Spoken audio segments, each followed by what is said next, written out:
So how do I introduce that? Well, up in the top left-hand corner, I've got quantize, and quantize allows me not only just to use these kind of straight values that I've got here, but also to introduce swing. Now, in case you're brand new to the idea of swing, what effectively happens, you can see I've just zoomed in a little bit, when we start experimenting with swing values, is that the second of two notes gets later. So in other words, the first one will still be on the grid, but in this case, my second 16th note has moved late. And particularly if I zoom in, you can see that it's now gone to the right-hand side of that line.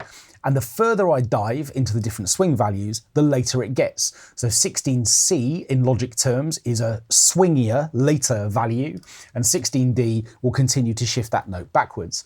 Now, I don't want a really, really crazy kind of swing value where we're getting into something that almost sounds like triplets. Instead, what I want to do is just to introduce a little bit of skip, which is more like the Dolla track.